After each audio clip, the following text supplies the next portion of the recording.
Saka, baga, ano kayo mga DDS?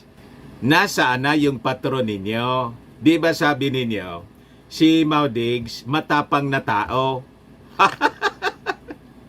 What? Sige nga ang panakot. Pero bakit yung matapang na tao hindi mag-appear sa investigasyon ng DOJ po doon sa Quezon City kahapon?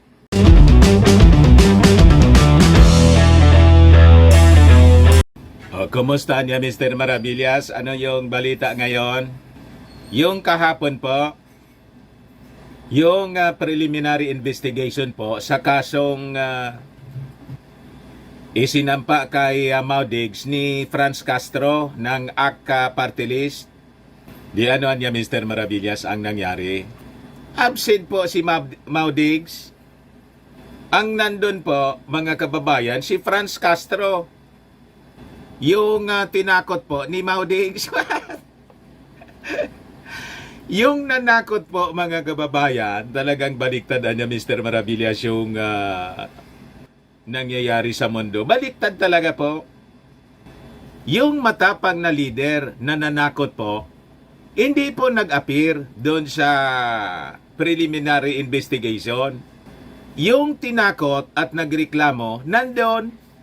Ayan po, sabi dyan, hindi na naman dumating si Duterte.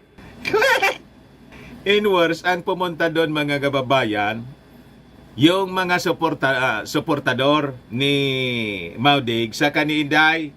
Tapos ang sabi, protect Sara, support our men in uniform. Pati mga kababayan, yung mga placards na dala-dala, mali po yung mensahe. Bakit protect Sara? Ang ikinaso po mga kababayan ni Franz Castro, si Maudigs yung tatay. Pero ang sinasabi nila, protect Sara. Sa kabaga mga kababayan, sablay po yung mga pinagsasabi ng mga supporters po ni Maudigs doon. Tapos may sabi pang karatula na no to peace talks daw at no to ICC. But before ko mga kababayan ibigay sa inyo yung full story, click subscribe muna dito sa ating YouTube channel and hit the notification bell para lagi po kayong updated sa mga kaganapan dito sa ating bansa. Like and share na rin po ninyo ng ating video at huwag na rin po ninyo mga kababayan na skip yung ating mga commercial ads para tuloy-tuloy lang ang pag-unlad ng bagong Pilipinas. Sa mga naghahanap pala ng malinis and spacious fitness gym, punta lang po kayo sa aming Colossal Fitness Gym.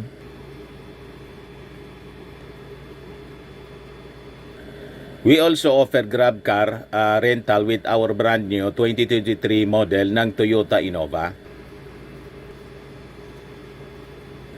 We also accept booking for those who are planning to travel via PAL, Cebu Pacific, and other airline companies, local and international, and bills payment for Meralco bills, PLDT, etc. Ang Colossal Fitness Gym is located at 3rd floor, Security Bank Building, Landco Business Park, Legazpi City, Albay. For inquiries, look for Gilon Maravillas. Contact number 0966-802-0949.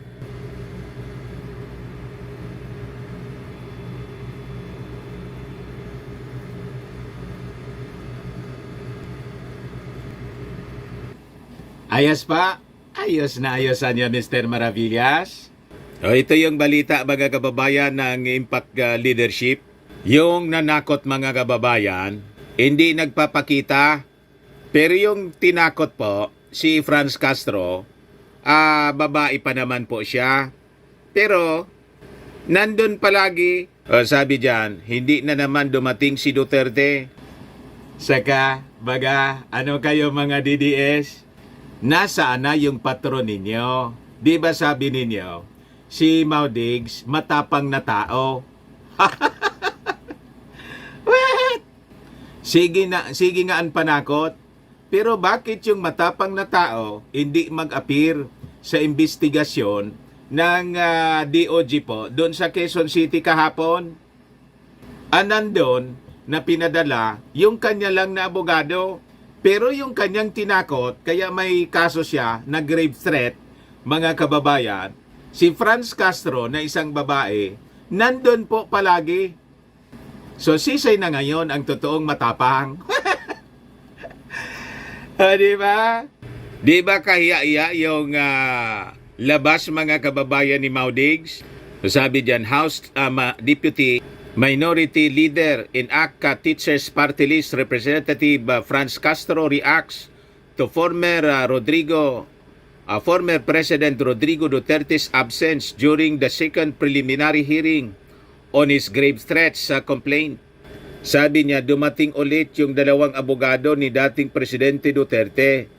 Dala-dala yung counter affidavit na sinubscribe daw sa piskal sa Davao City. So yun yung dala-dala. So hindi na naman dumating si dating Pangulong Duterte. Meron silang binigay na manifestation kung bakit wala si Duterte. Narinig ko lang ay dahil malayo daw.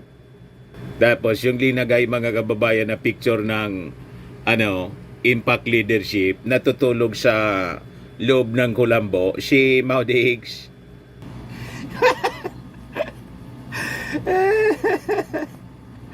O diba?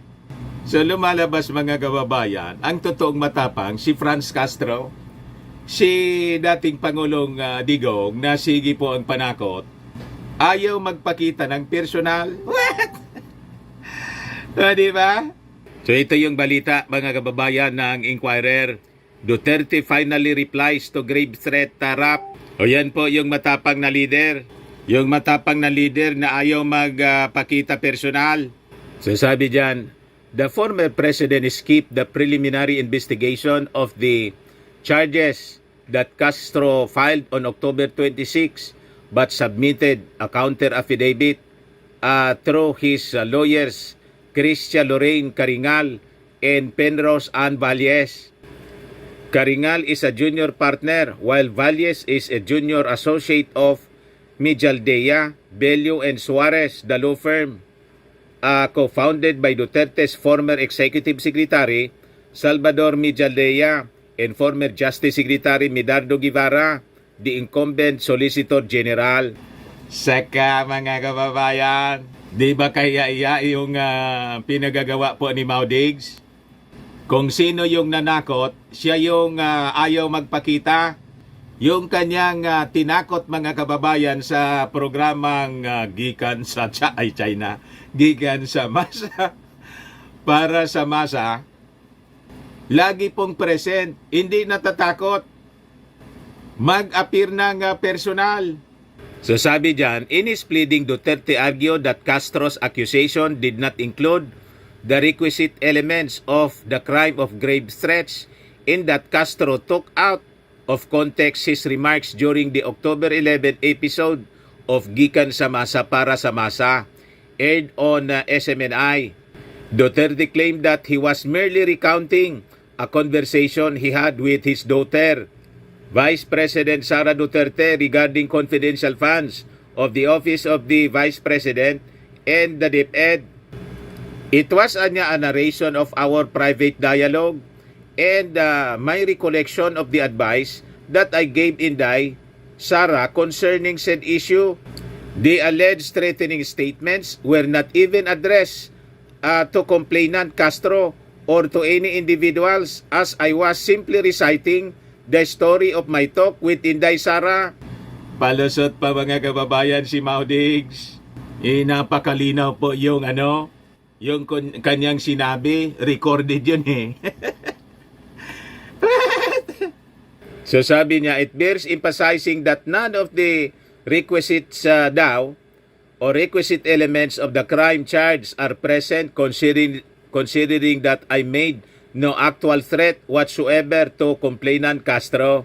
Kaya ang sabi niya, yung akusasyon daw laban sa kanya ni Castro were downright baseless, unfounded, and grossly insufficient to satisfy the requirements of probable cause to indict me for the crime charge. But anyway, tingnan na lang natin mga kababayan kung ano yung magiging desisyon ng Department of Justice.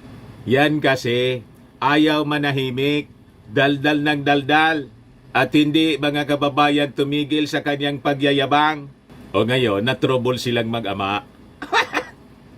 Tapos yung mga supporters po, sablay yung mga pinagsasabi, protect Sara daw, support our men in uniform, no to peace talks, no to ICC. Ang layo ng mga pinagsasabi mga kababayan. Tapos bakit protect Sara and protect Duterte? Di ba mga matatapang kayo? Bakit kayo humingi ng proteksyon galing sa mga mamamayang Filipino? Kaya ninyo yan. Di ba? Ba't kayo hihingi ng proteksyon galing sa mga tao? Matatapang kayo. Baka niya Mr. Maravillas, yung mga dumalo doon, naghanap buhay lang. Binigyan na niya siguro Mr. Maravillas ng allowance, kaya sumugo doon sa DOJ. Para magsigaw-sigaw. Anyway, mga kababayan, subaybayan na lang natin ang mga susunod na hearing kung ano yung mangyayari. Yan man lang po yung mga kwento natin ngayon. Baka lang gusto ninyo itong itry. Fairmax Firming and Lifting Cream, pinapahid po sa mga pulses and affected area. Mainam po sa paninigas ng mga kaso-kasuan. Ito naman po, Automax Radiant Serum. Sa mukha naman yung application. Anti-aging po siya. You will look 10 years younger than your age. Sa mga cancer patients naman po, baka lang gusto ninyo itong itry. Ningxia Red Mix Fruit Drink. Inaiman po siya gamot, food supplement siya. Kaya lang, gawa siya mga kababayan sa goji berry. Yung goji berry may anti-cancer properties. Ayos pa. Yung mga inquiries ninyo, dumiretso na lang kayo sa aming messenger sa Facebook para masagot namin agad. Ako po si Dante Maravillas. Bye-bye po. God bless.